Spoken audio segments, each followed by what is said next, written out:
That might help. Okay, everybody, it's time.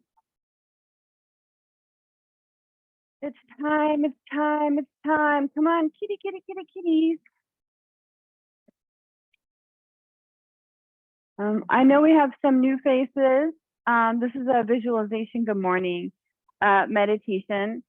It's not, sometimes we get hyper vigilant about following along. And what I want to reassure you is that when I'm teaching, I'm just teaching from my intuition, and I want to encourage you to connect with yours. And that's really what this is for, is to help you get that sensation of what it's like to be in yoking.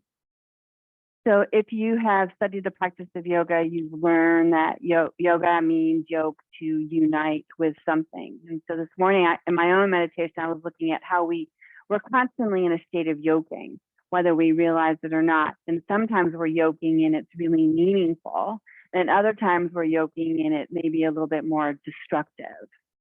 So those of you who've met Iris, I recently did a healing with her, and she says, whenever you're yoking, right, say it's like you and your work, the divine should also be included. If it's you and then a relationship, the divine should be included. So you're trying to yoke, and 3 is always stronger than 2 or 1. So what today's meditation, this is where I think it's going anyway, I'll be just as surprised as you, is to start to acknowledge that connection where you may be yoking, but you've excluded your divinity. You've excluded God, whatever you want to call it.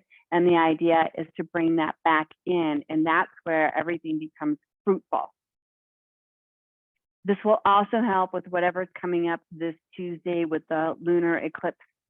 So if you don't follow along, Molly McCord does a really great job of sort of explaining what's going to be happening, but relationships and the self will be colliding.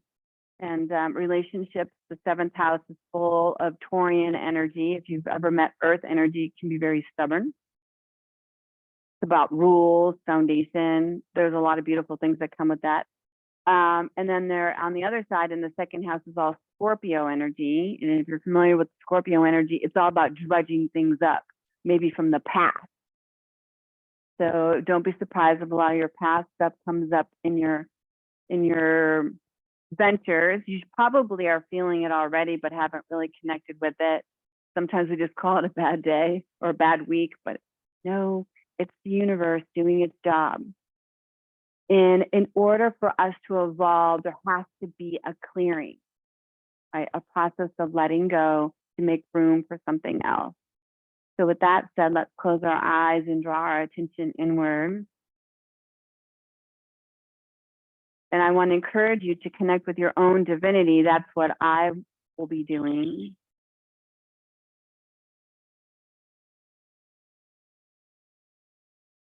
And initially that starts off by just withdrawing your senses.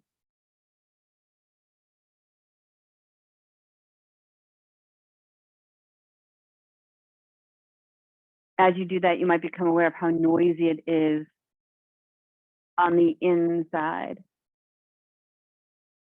So we create a grounding cord at the base of the spine. It's nice and solid. It can be anything you want, from a tree to a rope to a fire hydrant, slide. It's going to go all the way down to the center of the planet. So let's not be superficial about this. Make sure that it goes all the way down to the center of the earth. All this excess noise that you're feeling on the inside is going to go down that grounding cord. Whether you're hearing it, feeling it, seeing it, engaging in it, whatever that noise is, let it go.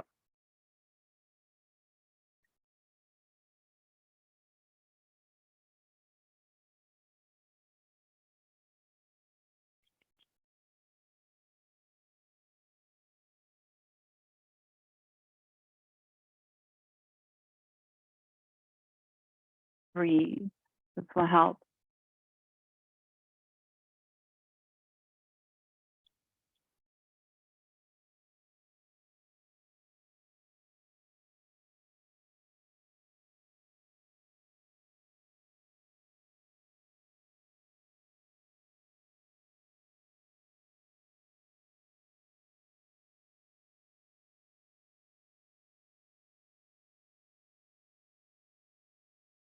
The earth has a vibration, and this is the mother energy. Mother energy, if you follow the archetypal system, is self-care, self-nurturance, self-love, self-compassion, self-acceptance. And we're going to use the Mother Earth energy to come up through the leg channel. So go from the feet, the ankles, the calves, right into that first chakra and begin to clear that out.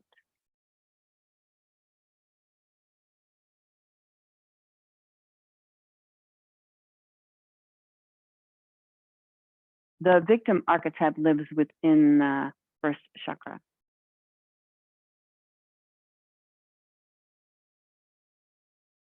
So if you often find yourself asking, why is this happening to me? Use this mother energy to begin to clear that out.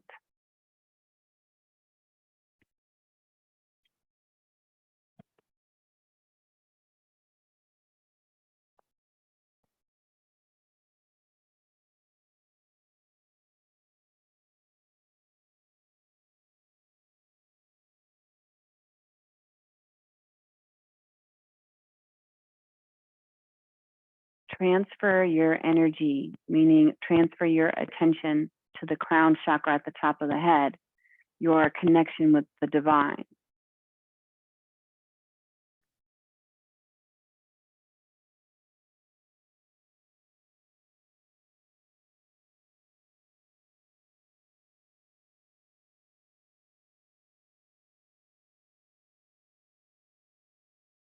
Start to separate yourself from your anxiety.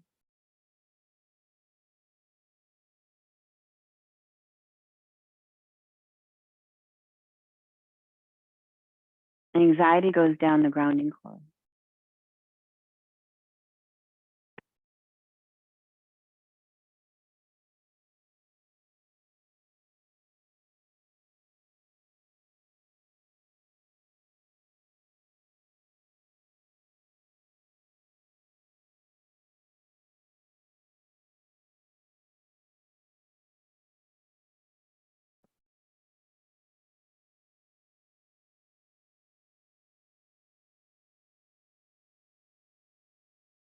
Bring your crown, the top of your head, to gold.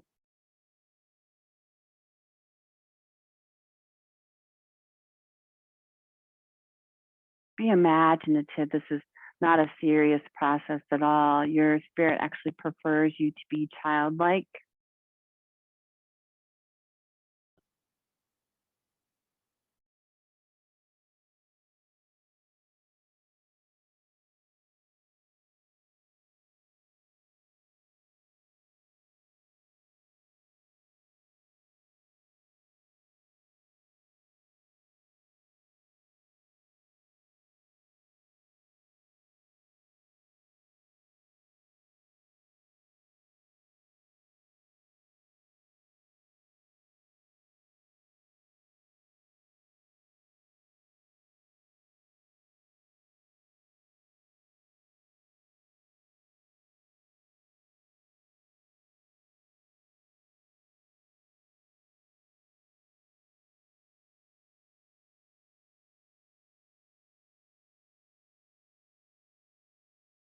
There is a star out there with your name on it.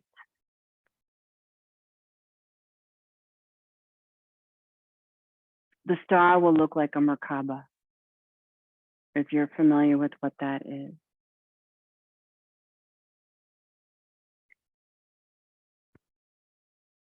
Today, they just want to call it life force energy. This is where you will find your life force energy and allow that to come in through the top of the head and go down your Shishimna.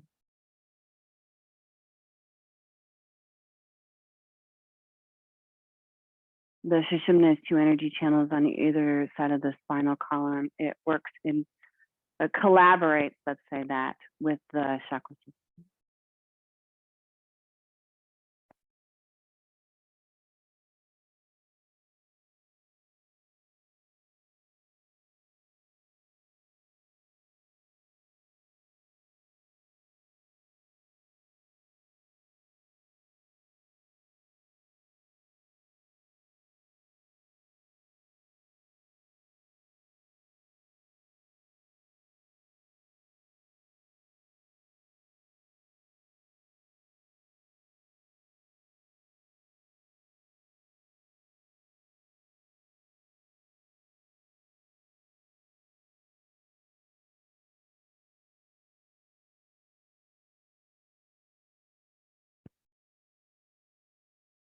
often we can feel isolated or alone, and what we've done is edged God out.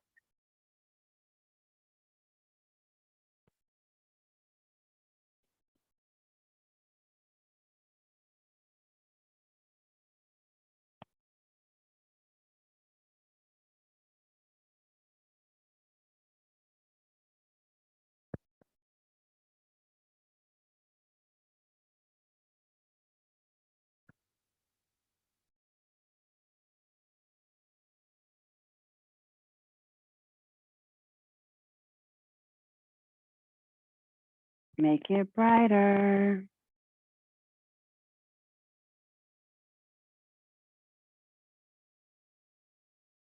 It's going to be so bright, it's going to be hard to look at.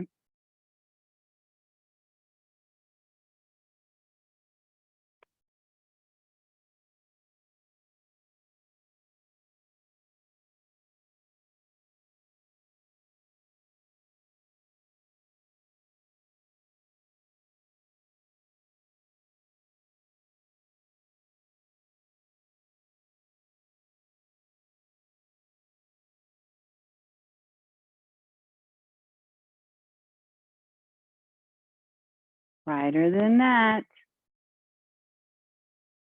You can handle it.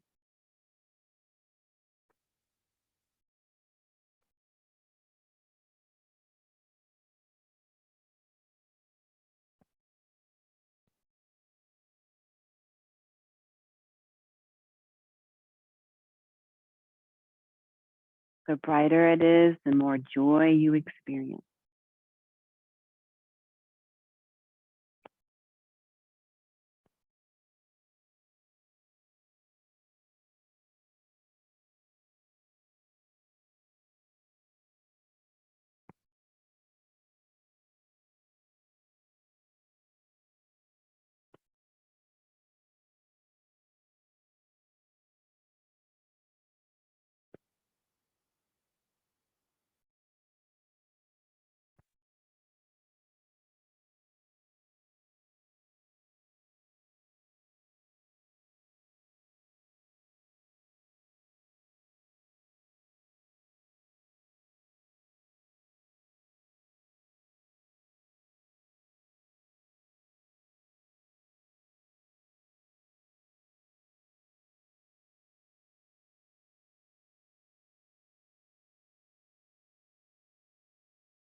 The hermit archetype is for soul searching.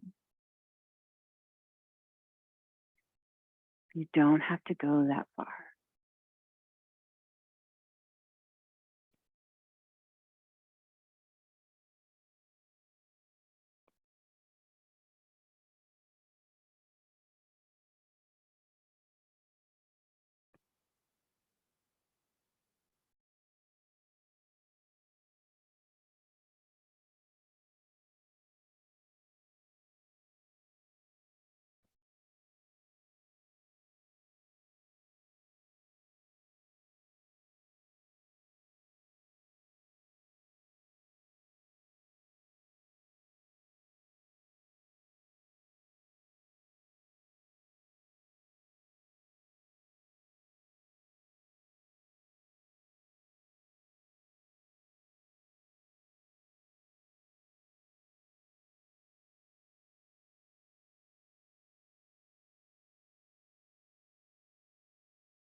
Surrender.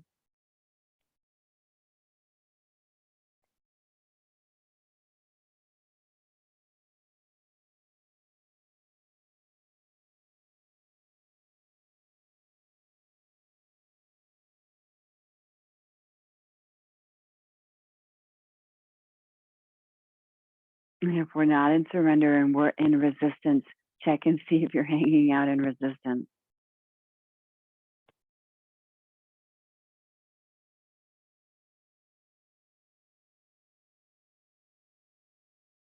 Resistance operates in the third chakra, right at your gut.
Acceptance and surrender live in the same house.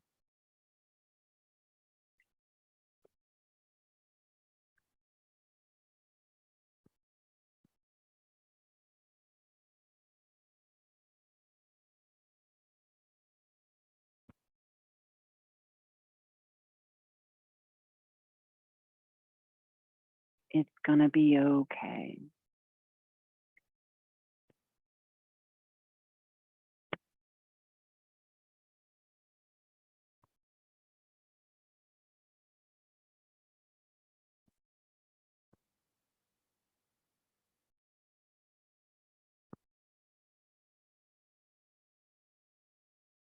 God can be the sugar in your coffee, the dressing on your salad, the dessert at your meal. Don't leave home without it.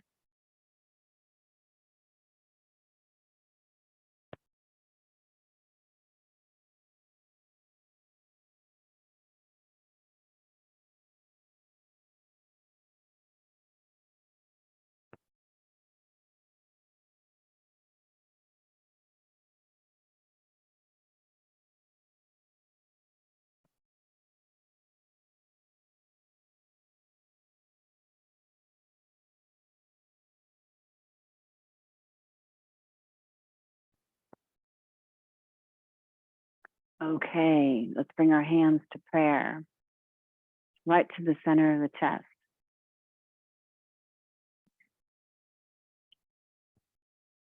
I am not the victim of my circumstances. I am the captain of my experiences. Shanti, shanti, shanti. Peace. from my heart to yours. Namaste. Everybody come out of trance. All right, Captain, who wants to share?